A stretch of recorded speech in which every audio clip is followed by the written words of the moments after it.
Hello बच्चों, स्वागत है आपका मेरे यूट्यूब चैनल पर। एक नए विषय पर निबंध लेकर आई हूँ, विकास एवं विरासत, प्रगति पथ पर उत्तर प्रदेश दिवस। इसमें जो मैटर है वो आपके निबंध और भाषण दोनों में काम आएगा। यदि आप भाषण करने जा रहे हैं इस टॉपिक पर तो आपको शुरुआत करनी है इस श्लोक से। पहले तो आप संबोधन करेंगे जो भी आपके सामने बैठे होंगे, उसके बाद इस श्लोक से शुरुआत करना। जननी जन्मभूमि स्वर्गाद अभिगरीयसी, अर्थात जन्मी और जन्मभूमि का स्थान स्वर्ग से भी बढ़कर है। उसके बाद आप इसमें से मैटर भाषण के लिए ले सकते हैं। और निबंध के लिए इसमें पर्याप्त मैटर है, चाहे आपको 500 शब्द लिखने हो चाहे 1000 से ज़्यादा लिखने हो। इसमें इतना मैटर है कि आप आसानी से अपने निबंध को तैयार कर सकते हैं। लेकिन वीडियो को अंत तक ज़रूर देखें, तभी आपको सारा मैटर समझ में आएगा और आप निबंध और भाषण के लिए इसमें से मैटर ले पाएंगे। तो शुरुआत करते हैं। ऋषि मुनियों की जन्मस्थली एवं तपोस्थली तुलसीदास, कबीरदास जैसे महान कवियों एवं मोतीलाल नेहरू, जवाहरलाल नेहरू एवं अटल बिहारी वाजपेयी जैसे नेताओं की जन्मस्थली और कर्मभूमि, गंगा जैसी पवित्र नदी को अपनी गोद में लहराने वाला, 8 राज्यों से घिरा हुआ उत्तर प्रदेश को भारत का उत्तम प्रदेश भी कहा जाता है। क्षेत्रफल की दृष्टि से चौथे स्थान पर और जनसंख्या की दृष्टि से उत्तर प्रदेश का भारत में पहला स्थान है। जनसंख्या की दृष्टि से संसार में केवल संयुक्त राज्य अमेरिका, ब्राज़ील, चीन और इंडोनेशिया जैसे देश ही इससे आगे हैं। यह भारत के उत्तरी भाग में स्थित है। उत्तर में यह नेपाल देश और भारत के उत्तराखंड राज्य, पश्चिम में दिल्ली, हरियाणा और राजस्थान, दक्षिण में मध्य प्रदेश, पूर्व में बिहार और दक्षिण पूर्व में छत्तीसगढ़ और झारखंड, इन 8 राज्यों से घिरा हुआ है। बच्चों, इसमें आपको जनरल नॉलेज के लिए भी बहुत सारा मैटर मिलेगा। जैसे कि अक्सर कम्पिटिटिव एग्ज़ाम्स में ये पूछ लिया जाता है कि कौन सा राज्य है जो 8 राज्यों से घिरा हुआ है, या किस राज्य की जनसंख्या सबसे ज़्यादा है। तो ये सारी चीज़ें आपको इस ऐसे में से मिल जाएंगी। लखनऊ इसकी राजधानी है। हाई कोर्ट प्रयागराज में स्थित है। उत्तर प्रदेश में 75 जिले हैं, 18 मंडल हैं। यहाँ की 67% आबादी साक्षर है। आगे देखें।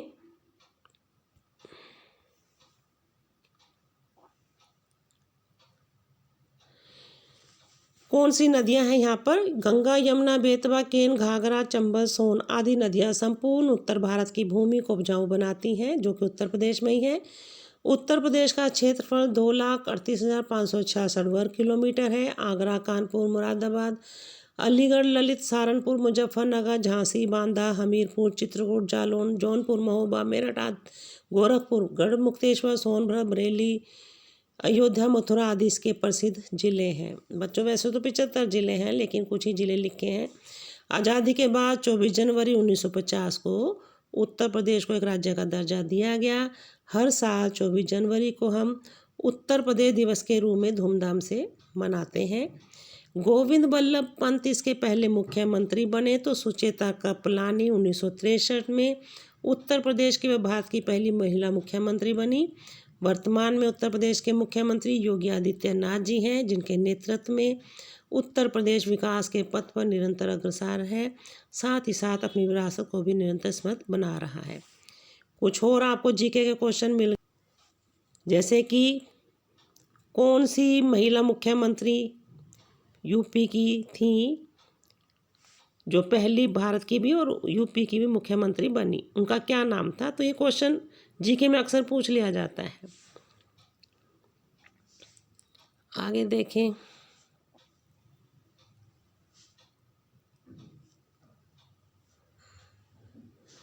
पहले उत्तराखंड, झारखंड एवं छत्तीसगढ़ उत्तर प्रदेश के ही अंग थे, किंतु बाद में ये अलग राज्य बन गए। ये भी जीके का क्वेश्चन है। हिंदी भाषा के अतिरिक्त अवधी, ब्रज, बघेली, कोरवी, बुंदेली, कन्नौजी, भोजपुरी आदि अनेक भाषाएं यहाँ बोली जाती हैं। उत्तर प्रदेश की अपनी बहुत ही समृद्ध विरासत है। इसका इतिहास लगभग 5000 वर्ष पुराना है। अब आपको अपने ऊपर गर्व की अनुभूति होगी कि आपने यूपी में जन्म लिया। आप देखो बच्चों कि हमारा इतिहास कितना पुराना है। वेदों की उत्पत्ति इसी धरा पर हुई। रामायण के रचयिता वाल्मीकि व महर्षि वेदव्यास भी यहीं पर जन्मे थे। तो भगवान राम की पवित्र जन्मस्थली अयोध्या भी यहीं पर है। भगवान श्री कृष्ण जी की पवित्र भूमि मथुरा भी यहीं है। भगवान शिव का काशी विश्वनाथ मंदिर भी इसी धरा पर है। तो माता शाकुंभरी का मंदिर भी सहारनपुर में उत्तर प्रदेश में ही है। मिर्ज़ापुर का विंध्यवासिनी मंदिर, गाजीपुर का कामाख्या मंदिर भी यहीं पर है। और मुजफ्फरनगर में शुक्रताल नामक तीर्थ स्थल है बच्चों। यहाँ पर 5000 वर्ष पुराना बट वृक्ष है, जिसके लिए कहा जाता है कि उसके नीचे सूत जी ने कथा कही थी। और विश्व का सबसे प्राचीनतम शहरों में से एक वाराणसी भी यहीं पर है। और देखें आप, गर्व की अनुभूति होगी आपको। आर्य सबसे पहले इसी धरती पर आकर बसे, इसीलिए उनके नाम पर इसको आर्यावर्त भी कहा जाता है। बाद में चलकर यहीं से आर्य बाकी दिशाओं में फैले। आर्यों के राजा भरत के नाम पर ही हमारे देश का नाम भारतवर्ष पड़ा। इसी क्षेत्र की भूमि वाराणसी के पास सारनाथ में महात्मा बुद्ध ने अपना पहला प्रवचन दिया था। बाद में चलकर बौद्ध धर्म का प्रचार चारों दिशाओं में हुआ। उत्तर प्रदेश के ही कुशीनगर नामक स्थान पर महात्मा बुद्ध ने निर्वाण को प्राप्त किया था। इसी क्षेत्र पर मौर्य राजाओं का, गुप्त राजाओं का, कुषाण वंशीय राजाओं का शासन रहा। महापद्मानंद, घनानंद, चंद्रगुप्त मौर्य, सम्राट अशोक, विक्रमादित्य, समुद्रगुप्त, हर्षवर्धन जैसे महान राजाओं का शासन इसी धरती पर रहा। 6वीं-7वीं ईस्वी से उत्तर प्रदेश का थोड़ा सा व्यवस्थित इतिहास मिलता है। 600-700 सालों तक शेष भारत की तरह उत्तर प्रदेश पर भी मुस्लिम शासकों का शासन रहा। मोहम्मद गोरी से लेकर अलाउद्दीन खिलजी तक अनेक मुस्लिम शासकों ने इसको लूटा। तो बाद में चलकर बाबर ने मुगल वंश की नींव रखी, जिन्होंने 350 वर्ष तक इस क्षेत्र पर शासन किया। इन्हीं मुगल शासकों ने फतेहपुर सीकरी, बुलंद दरवाजा, ताजमहल जैसे अद्भुत व बेजोड़ भवन बनवाए। मुगलों के बाद इस क्षेत्र पर अंग्रेजों का शासन रहा। अंग्रेजों ने इस धरती को लूटा, लेकिन साथ ही साथ शिक्षा के क्षेत्र में कुछ प्रशंसनीय कार्य भी किए। लखनऊ विश्वविद्यालय इस समय स्थापित किया गया। महामना मदन मोहन मालवीय के प्रयासों से काशी विश्वविद्यालय की स्थापना की गई। बच्चों, बहुत सारी कॉम्पिटिटिव एग्जाम्स में आपको ये ऐसे बहुत फ़ायदा पहुंचाने वाला है, क्योंकि इसमें भरपूर जीके की नॉलेज है। उत्तर प्रदेश का तो पूरा विवरण आपको मिल ही जाएगा, चाहे ऐसे हो या कंपटीशन हो या भाषण, किसी भी रूप में आप इसके मैटर को यूज़ कर सकते हैं। आगे देखो, विभिन्न बाहरी आक्रांताओं द्वारा आक्रमण के कारण इस क्षेत्र की संस्कृति मिली जुली है। उत्तर प्रदेश में सभी धर्म के व जातियों के लोग मिलजुल कर रहते हैं। कथक यहाँ की विशिष्ट नृत्य शैली है। अभी तो आप देखो, आज़ादी में इस राज्य का कितना बड़ा योगदान था। 1857 में आज़ादी का पहला स्वतंत्रता संग्राम इसी राज्य के मेरठ जिले से प्रारंभ हुआ था। शीघ्र ही आंदोलन पूरे भारत में फैल गया। रानी लक्ष्मीबाई, मंगल पांडे, तात्या टोपे इस स्वतंत्रता संग्राम के वीर सैनिक थे। उनके बलिदानों ने आने वाले स्वतंत्रता संग्राम सैनिकों की पीढ़ी को आज़ादी का मार्ग दिखा दिया। वस्तुतः उत्तर प्रदेश की धरती स्वतंत्रता संग्राम सैनिकों के लिए केंद्र स्थली थी। तो बच्चों, उत्तर प्रदेश का जो प्रयाग स्थान है, वहाँ से ज़्यादातर गतिविधियाँ संचालित होती थी। वास्तव में उत्तर प्रदेश हिंदू धर्म का मुख्य केंद्र रहा। हिंदी, हिंदू, हिंदुस्तानी का नारा भी यहीं से उठा था। भक्ति आंदोलन की शुरुआत भी इसी धरती से हुई थी, क्योंकि इसी उत्तर प्रदेश की धरती पर ही कबीर, तुलसीदास, सूरदास जैसे भगत कवि हुए, जिन्होंने अपनी काव्य रचनाओं द्वारा मुस्लिम आक्रांताओं द्वारा सताए गए अवसादग्रस्त हिंदुओं के मन में ईश्वर के प्रति विश्वास और श्रद्धा उत्पन्न कर हिंदू धर्म की पुनः स्थापना की। आज भी सनातन की धर्म ध्वजा उत्तर प्रदेश ही बहन कर रहा है। एक तरफ अयोध्या के राम मंदिर की गूंज आज विश्व भर में सुनाई दे रही है, तो उधर प्रयागराज में महाकुंभ का भव्य आयोजन संसार के लिए आकर्षण का केंद्र बना हुआ है। काशी विश्वनाथ मंदिर कॉरिडोर अपनी भव्यता का प्रकाश चारों तरफ बिखेर रहा है। मथुरा वृंदावन के भव्य मंदिर भक्ति का प्रकाश चारों तरफ फैला रहे हैं।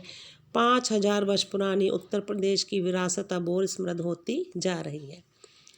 बच्चों, अगर आपको 500 शब्दों में लिखना है ऐसे खाली, तो आप जो ऊपर का मैंने इतिहास बताया है उससे थोड़ा छोटा करके लिखें, और ये जो लास्ट के पैराग्राफ हैं ये आप पूरा लिखें।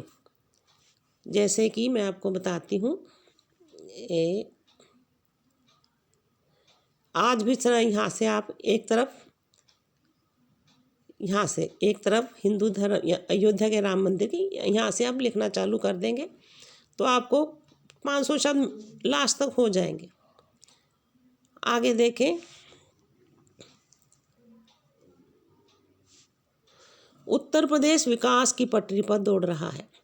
मेट्रो ट्रेन, रैपिड ट्रेनों ने इस विकास की गति को और तेज कर दिया है। असंख्य स्टार्टअप खुल रहे हैं, उद्योगों को गति मिल रही है। विदेशी लोग उत्तर प्रदेश के सुरक्षित माहौल में बड़ी प्रसन्नतापूर्वक निवेश कर रहे हैं। नए नए उद्योग धंधों की स्थापना हो रही है। कानपुर और नोएडा तो उत्तर प्रदेश के औद्योगिक नगर हैं ही। मेरठ खेल का सामान बनाने में और ज्वेलरी में नंबर 1 है।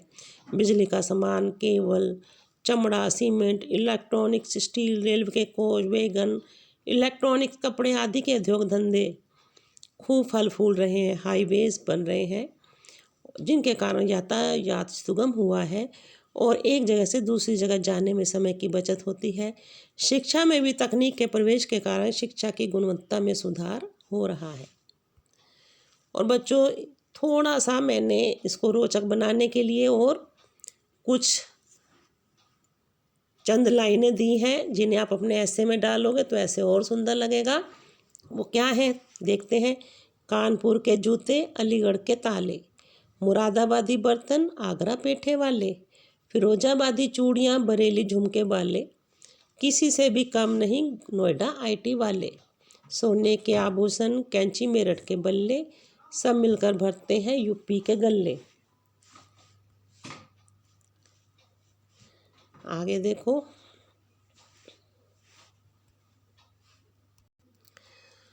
उत्तर प्रदेश का मुख्य खाद्य उत्पादन गेहूं है, तो भारत की 70% चीनी उत्तर प्रदेश में ही बनती है।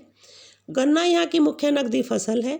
उत्तर प्रदेश की 60% आबादी गांव में रहती है। उत्तर प्रदेश से दूसरे राज्यों में व विदेशों में जाकर काम करने वाले प्रवासियों की संख्या भी बहुत है।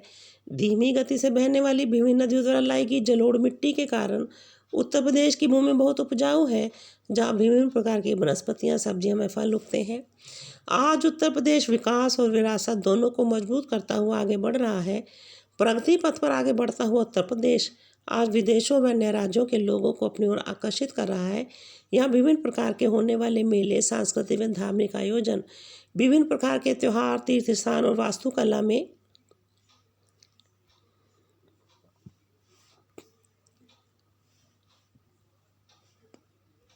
बेजोड़ भवन हर साल लाखों लोगों को यहाँ आने के लिए आकर्षित करते हैं। आज उत्तर प्रदेश उत्तम प्रदेश बनकर विश्व के पटल पर चमक रहा है। प्रदेश का शासन जब शक्तिशाली और ईमानदार हाथों में होता है तो उस प्रदेश की रफ्तार, विकास और विरासत सभी समृद्ध होते चले जाते हैं। हमें गर्व है कि हम उत्तर प्रदेश में रहते हैं। तो चंद लाइनें और दी हैं बच्चों, यह आपके ऊपर डिपेंड करता है कि आप कौन सी लाइनें कहाँ यूज़ करना चाहते हैं। त्रिवेणी का संगम है, आगरा का ताज है, राजाओं का राजा यहाँ योगी महाराज है, रामकृष्ण की भूमि है, बांसुरी का साज है, ए मेरी जन्मभूमि यूपी, हमें तुझ पर नाज है, हमें तुझ पर नाज है। तो बच्चों, ऐसे थोड़ा सा लंबा ज़रूर है पर इसमें मैटर इतना ज़्यादा है कि इसलिए ऐसे थोड़ा लंबा ही लिखना पड़ा। यूपी जैसी इतनी बड़ी स्टेट को थोड़े से शब्दों में बांधना तो मुश्किल है, लेकिन फिर भी मैंने कोशिश की है कि कम शब्दों में आपको ज़्यादा से ज़्यादा मैटर दे सकूं। और मुझे आशा है कि ना केवल कंपटीशन में बल्कि निबंध लिखने में और भाषण में भी हर प्रकार से ये सारा मैटर आपको काफ़ी लाभ पहुंचाएगा। तो आपको ऐसे कैसा लगा? यदि अच्छा लगा हो तो ज़रूर लाइक करें, शेयर करें, मेरे चैनल को सब्सक्राइब करें, औरों से भी कराएं। एक लाइक तो बनता है। जय हिंद, जय भारत।